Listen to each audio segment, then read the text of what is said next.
आठवें वेतन आयोग पर जल्द फैसला होने जा रहा है। सरकारी कर्मचारियों का जो वेतन है बहुत तेज़ी से बढ़ा हुआ आप सभी को देखने को मिल सकता है। आप सभी के लिए बड़ी अपडेट है कि जहां पर 7वां वेतन लागू होने के 10 साल पश्चात अब 8वें वेतन पर आयोग जल्द फैसला कर सकता है। सरकारी कर्मचारियों के वेतन बढ़ाने को लेकर जल्द निर्णय देखने को मिल सकता है। समाचार पत्रों के माध्यम से अपडेट निकल के आई है कि सरकारी कर्मचारियों का वेतन अब बढ़ने जा रहा है। 8वां वेतन आयोग पर जल्द फैसला आप सभी को देखने को मिलेगा। इस वीडियो में इस खबर का पूरी जानकारी आपको देंगे, तो वीडियो में लास्ट तक जरूर बने रहिएगा। दूसरी बड़ी अपडेट पर चर्चा करें तो खुशखबरी है उन सभी दैनिक कर्मचारियों को लेकर। 9 सूत्री मांगों पर कल बैठक होकर समाप्त हो चुकी है और 2001 तक के सभी दैनिक कर्मचारियों को नियमित करने का फैसला ले लिया गया है। इसके अलावा अगर बात करें तो उत्तर प्रदेश में पीसीएस की परीक्षा का एक दिवसीय निर्णय लेने की वजह से दूसरी बड़ी परीक्षाओं के लिए बड़ी चुनौती बन चुकी है। बीईओ की भर्ती हो, प्रवक्ता की भर्ती हो, एलटी ग्रेड की भर्ती हो, सभी भर्तियों में यह बड़ा पेच फंसने जा रहा है। वहीं आप सभी को बता दें आरओ की परीक्षा को एक दिन में कराना कहीं न कहीं आयोग के लिए बड़ी चुनौती बन चुकी है। तो ये तमाम अपडेट हैं, विस्तृत रूप से सभी अपडेट पर हम चर्चा करेंगे। तो सबसे पहले बात करेंगे आज सरकारी कर्मचारियों के वेतन को लेकर। जैसा कि समाचार पत्रों के माध्यम से अपडेट है कि जनवरी 2026 में 10 वर्ष पूरे हो जाएंगे 7वां वेतन आयोग लागू हुए और अब 8वें वेतन आयोग पर जल्द फैसला ले लिया जाएगा। कर्मचारी संगठन जुलाई से 8वां वेतन लागू करने की मांग कर रहे हैं। एनसीजेसीएम ने जुलाई में ही तत्कालीन कैबिनेट सचिव से मुलाकात करते हुए अगस्त 2024 में फिर से अपनी मांग को उठाया है। अब एक बार फिर से वेतन आयोग के गठन की मांग उठ रही है। उधर ये जानकारों से ये सूचना निकल के आ रही है कि केंद्र सरकार वेतन आयोग का गठन न करके वेतन मान में वृद्धि के लिए कोई दूसरा फार्मूला निकाल सकती है, जिससे महंगाई समेत अन्य पहलुओं का भी ध्यान रखा जाएगा। इससे न्यूनतम वेतन को बढ़ाए जाने का भी फैसला हो सकता है, जिस पर अंतिम फैसला अगले कुछ महीनों के अंदर लेने की सूचना मिल रही है। वहीं आप सभी को बता दें कि 8वें वेतन आयोग को लेकर मांग काफ़ी तेजी से पकड़ रही है। कर्मचारी संगठन का तर्क है कि मौजूदा समय में देश का राजस्व संग्रह अच्छा है, वित्तीय स्थिति भी अच्छा है, इसलिए आयोग के गठन के लिए उचित समय है। इसको लेकर 2 से अधिक दौर पर वार्ता भी हो चुकी है, जिसके बाद माना यह जा रहा है कि सरकार इस दिशा में जल्द कोई बड़ा फैसला ले सकती है। आप सभी को बता दें महंगाई को देखते हुए यह कदम बेहद जरूरी हो चुका है। 8वें वेतन आयोग के गठन को लेकर पहले से ही देरी चल रही है। आपको बता दें हर 10 वर्ष में आने वाले आयोग का गठन लागू होने के निर्धारित समय से काफ़ी पहले समय हो चुका है। वर्ष 2016 से लागू किए गए 7वें वेतन आयोग का जो गठन है फरवरी 2014 में तत्काल रूप से मनमोहन सरकार ने किया था, जिसकी सिफारिश को जनवरी 2016 से लागू भी कर दिया गया। इस लिहाज से देखा जाए तो 7वें वेतन की जो सिफारिश है लागू हुए 2026 में 10 वर्ष पूरे हो जाएंगे और 8वें वेतन आयोग के गठन में काफ़ी देरी हो रही है।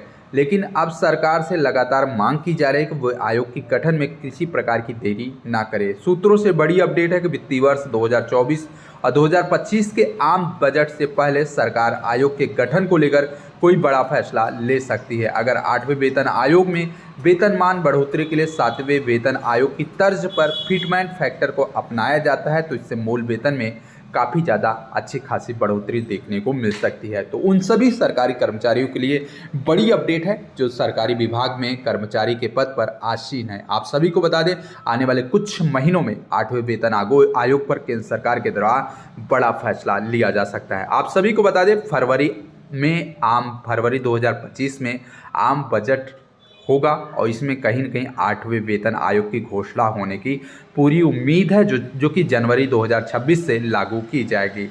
आपको बता दें 7वां वेतन आयोग में फिटमेंट फैक्टर जो था 2.57 था। अगर उदाहरण के तौर पर हम समझें तो 8वां वेतन आयोग में अगर फिटमेंट फैक्टर 2 होता है तो 68,500 शिक्षक भर्ती की बैच की अगर बात करें तो बेसिक में जुलाई में इंक्रीमेंट के बाद उनका जो वेतन है 43,600 रुपये से बढ़कर 87,200 रुपये हो जाएगी और महंगाई भत्ता जीरो से होकर फिर से शुरू होगा। मतलब जो महंगाई भत्ता जुलाई 2026 से मिलेगा वो कहीं न कहीं 87,200 रुपये रहेगा। तो ये बड़ी अपडेट है उन सभी सरकारी कर्मचारियों के लिए जो बेसिक विभाग से लेकर माध्यमिक और उच्चतर में कार्यरत हैं। ऐसे समस्त से सरकारी कर्मचारियों के लिए बड़ी खुशखबरी है। महंगाई भत्ता बढ़ने से उनका वेतन में काफ़ी ज़्यादा बढ़ोतरी आप सभी को देखने को मिलेगा। इसके अलावा अगर हम वेतन आयोग के इतिहास पर नजर डालें तो आपको बता दें वेतन आयोग और गठन वर्ष किस किस वर्ष लागू हुआ था। पहला वेतन आयोग 1946 से लेकर 1947 में लागू हुआ। दूसरा वेतन आयोग 1957 से लेकर 1960 के मध्य हुआ, लगभग 3 वर्ष विलंब के साथ लागू हुआ। तीसरा वेतन आयोग 1970 से 1973 यानी 6 वर्ष विलंब हुआ। और चौथा वेतन आयोग 1983 से लेकर 1987 यानी 10 वर्ष के विलंब के बाद लागू हुआ। पांचवा वेतन की अगर बात करें तो 1994 से लेकर 1997 के मध्य यानी 10 वर्ष विलंब से लागू हुआ। छठवां वेतन आयोग की बात करें तो 2006 से लेकर 2008 के मध्य यानी 11 वर्ष के मध्य लागू हुआ। सातवां वेतन आयोग की बात करें तो 2014 से लेकर 2016 के मध्य में लागू हुआ यानी कि 9 वर्ष विलंब के साथ लागू हुआ। अब देखना यह है कि 8वां वेतन आयोग 2025 में लागू होता है, तब भी 10 वर्ष के देरी से लागू होगा, लेकिन लागू होता है या नहीं ये आने वाले दिनों में आप सभी को देखने को मिलेगा। यदि समय से वेतन आयोग लग जाता है तो 8वां वेतन आयोग 2017 में लग जाना चाहिए था, लेकिन अब 9वें वेतन आयोग का गठन का जो समय है 2025 से 2027 चल रहा है, जो कि वर्तमान में 9 वर्ष से विलंब चल रहा है। फिलहाल इस विलंब की वजह से सभी कर्मचारी पेंशनर को उनके वेतन का जो औसत है 30% मासिक रूप से नुकसान भी हो रहा है। तो देखना यह है कि केंद्र सरकार के द्वारा वेतन आयोग 8वां कब लागू किया जाता है। वैसे ही मांग लगातार जोर पकड़ रही है और उम्मीद है कि फरवरी 2025 में 8वां वेतन आयोग लागू होते हुए आपको देखने को मिलेगा और आपका जो वेतन है एक बढ़े हुए अमाउंट के साथ आपको जुलाई 2025 में मिलना शुरू हो जाएगा। फिलहाल बड़ी अपडेट थी उन सभी सरकारी कर्मचारियों के लिए जो वेतन आयोग जो सरकारी कर्मचारी हैं इनके वेतन को लेकर 8वां वेतन कब तक लागू होगा, कितना वेतन लागू होगा, ये समस्त चीज़ें इस वीडियो में बता दी गई हैं। इसके अलावा दूसरी बड़ी अपडेट पर चर्चा करें तो एक महत्वपूर्ण सूचना निकल के आ रही है कि नियमित हो सकते हैं 2011 तक के सभी दैनिक कर्मचारी। आउटसोर्सिंग कर्मियों के लिए कॉरपोरेशन पर विचार चल रहा है। मुख्य सचिव और कर्मचारी शिक्षक मोर्चा की कल बैठक हुई है। इस बैठक के माध्यम से कई महत्वपूर्ण निर्णय भी लिए गए हैं। कर्मचारी शिक्षक संयुक्त मोर्चा की 9 सूत्री मांगों को लेकर सोमवार को मुख्य सचिव की अध्यक्षता में बैठक हुआ है। इस बैठक में कई महत्वपूर्ण निर्णय भी लिए गए हैं। लोक भवन स्थित मुख्य सचिव के सभागार में स्थित इस बैठक में वेतन समिति की जल्द से जल्द बैठक करके लैब टेक्नीशियन, फार्मासिस्ट, ऑटोमेटिस्ट, सवर्ड की वेतन विसंगतियों पर सार्थक निर्णय का भरोसा लेते हुए दिलाया गया है। कर्मचारी नेताओं के अनुसार स्थानीय निकाय कर्मचारी सेवा नियमावली कैडर पुनर्गठन दिसंबर 2001 तक के सभी दैनिक कर्मचारियों को नियमित करते हुए जल्द आदेश जारी किए जाएंगे। रोडवेज कर्मचारी संयुक्त परिषद की मांगों पर भी पहले से समझौते को लागू किया जाएगा और अन्य नियम के लिए कर्मचारियों को डीए सेवानिवृत्ति लाभ का भुगतान भी करने की व्यवस्था शुरू की जाएगी और घाटे के नियमों की समस्या का समाधान भी किया जाएगा। सिंचाई विभाग की लंबित सेवा नियमावली का प्रख्यापन जल्द करने का निर्देश भी दिया गया। उत्तराखंड से उत्तर प्रदेश में समायोजित राजकीय शिक्षकों की वरिष्ठता सूची जारी करते हुए लंबित पदोन्नति को शीघ्र करने का निर्देश भी दिए गए। सहायता प्राप्त माध्यमिक विद्यालय के तृतीय और चतुर्थ श्रेणी के कर्मचारियों को शिक्षक पद पर पदोन्नति पर विचार देने का और चिकित्सा सुविधा देने पर भी निर्णय लेने के लिए अपर मुख्य सचिव और माध्यमिक सचिव को निर्देशित किए हैं। आउटसोर्सिंग संविदा कर्मचारियों को विनियमितीकरण, नियमावली, अस्थायी नीति, सेवा सुरक्षा, न्यूनतम वेतन, नियमित नियुक्तियां में वरीयता के लिए नियमावली तैयार की जा रही है और उसकी समस्या पर कॉर्पोरेशन बनाने पर भी विचार किया जा रहा है। कैशलेस इलाज का लाभ दिलाने में उत्पन्न हो रही समस्याओं के समाधान की समुचित व्यवस्था की जाए, इस संबंध में भी निर्णय लिया गया और मुख्य सचिव ने यह भी बताया कि कर्मचारियों की समस्या से अवगत हैं और उन्होंने सभी अवर मुख्य सचिव और प्रमुख सचिव को निर्देश दिया है कि कर्मचारी संगठन के अध्यक्ष और महामंत्री के सचिवालय प्रवेश पत्र जारी कराया जाए। प्रत्येक माह में कम से कम एक बार बैठक होते हुए सभी कर्मचारियों और सभी कर्मचारी के जो संगठन है उनके अध्यक्ष और महामंत्री से मुलाकात हो सके, उनकी समस्याओं का निस्तारण भी कराया जा सके। तो आप सभी साथियों के लिए बड़ी अपडेट है कि 2001 तक के सभी दैनिक कर्मचारियों को नियमित करने का फैसला ले लिया गया। बहुत जल्दी इस संबंध में आदेश भी जारी कर दिया जाएगा। इसके अलावा अगर हम बात करें तो एक बड़ी अपडेट निकल के आ रही है पीसीएस की परीक्षा को लेकर। आप सभी को बता दें उत्तर प्रदेश लोक सेवा आयोग ने छात्र के आंदोलन प्रयागराज में जो आंदोलन चल रहा है उसके दबाव में पीसीएस प्रारंभिक परीक्षा को 2 दिन कराने के बजाय 1 दिन कराने का निर्णय ले लिया है और 2 दिन का जो निर्णय था उसको वापस भी ले लिया है। लेकिन जिन भर्तियों में प्रारंभिक परीक्षाएं होती हैं आयोग के लिए उसमें बदलाव करना बड़ी चुनौती बनेगी। आंदोलनकारी छात्रों का तर्क था कि प्रारंभिक परीक्षा में बदलाव से कहीं कहीं मेरिट प्रभावित होती है और योग्य अभ्यर्थी के असफल होने का खतरा भी मंडराता रहता है।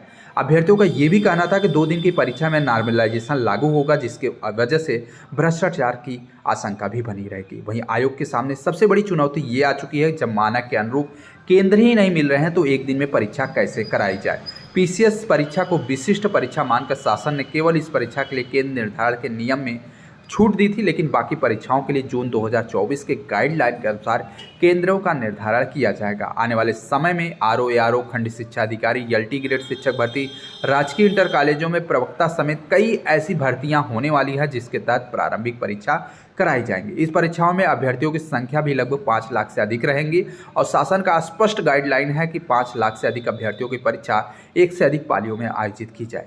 आप सभी को बता दें, पेपर लीक की एक घटना ने आयोग के सारे किए कराए पर पानी फेर दिया है। आयोग की भर्ती परीक्षाओं का जो टाइम टेबल है, पूरी व्यवस्था को बिगाड़ कर रख दिया है। आपको बता दें, 11 फरवरी 2024 को आरओ की प्रारंभिक परीक्षा में पेपर आउट होने के बाद आयोग को पीसीएस समेत कई परीक्षाएं स्थगित करनी पड़ी और परीक्षा को 2 दिन कराने का निर्णय भी लिया गया। लेकिन पिछले दिनों प्रयागराज में एक बड़ी आंदोलन की वजह से आयोग को पीछे हटना पड़ा और अपने 2 दिवसीय के आदेश को वापस लेना पड़ा। लेकिन एक दिन के निर्णय पर कहीं कहीं दूसरी परीक्षाएं काफ़ी ज़्यादा प्रभावित होने वाली है और ये बड़ी चुनौती है आयोग के लिए। और आयोग इस संबंध में कमेटी भी गठित करेगी और आने वाले दिनों में शासन से इस संबंध में निर्देश भी पारित करेगी कि किस प्रकार से एक दिन में इतनी बड़ी संख्या में प्रतियोगी छात्रों को एक दिन में परीक्षा आयोजित कराई जाए, जिसमें कि आपको बता दें, टीजीटी पीजीटी की खुद की एक परीक्षा लगभग 11 लाख अभ्यर्थियों ने आवेदन किया है। असिस्टेंट प्रोफेसर की भर्ती की परीक्षा में 1 लाख अभ्यर्थी हैं। बाकी आरओ की परीक्षा में लगभग 10 लाख से अधिक अभ्यर्थी शामिल हैं। तो देखना यह है कि पीसीएस की परीक्षा को एक दिन में कराने के निर्णय की वजह से बाकी परीक्षाओं को किस प्रकार से पूरी तरह से पारदर्शी पूर्वक और एक दिन में आयोजित करने का फैसला आयोग लेती है, ये आने वाले दिनों में आप सभी को देखने को मिलेगा। इसके अलावा बड़ी अपडेट निकल कर आ रही है आरओ की परीक्षा को लेकर। समाचार पत्रों के माध्यम से अपडेट है कि उत्तर प्रदेश लोक सेवा आयोग की पीसीएस 2024 की प्रारंभिक परीक्षा 22 दिसंबर को प्रस्तावित है, लेकिन आरओ 2023 की प्रारंभिक परीक्षा को लेकर स्थिति साफ नहीं हो पा रही। आयोग के सामने सबसे बड़ी चुनौती है कि आरओ की पुनः परीक्षा 2024 में ही कराना, लेकिन इसकी संभावना कम ही दिख रही है।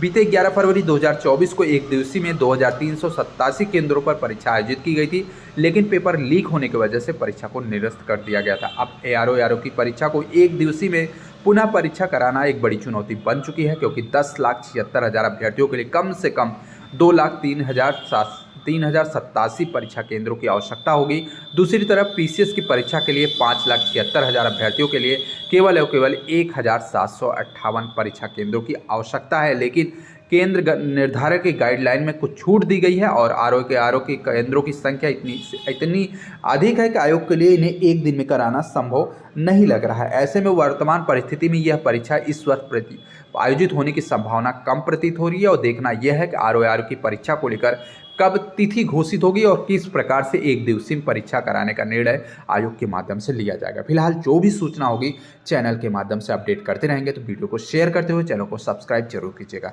धन्यवाद।